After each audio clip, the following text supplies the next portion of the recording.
frío, demasiado calor, no se puede trabajar así. Dios santo. ¿Qué les pasó? ¿Por qué no están trabajando? ¿Acaso tiene mucho calor? Sí, demasiado calor. Que no le suceda más, maestro.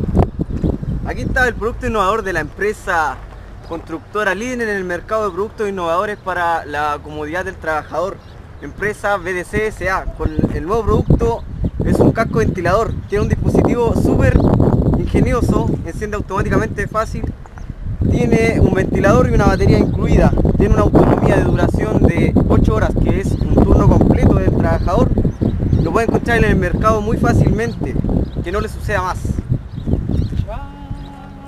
Mira tú, ¿eh? ¿Sí? Maestro, gracias, a ver. ¡Wow! Sigamos trabajando, amigo. ¿Acompaña a buscar el mío? Vamos.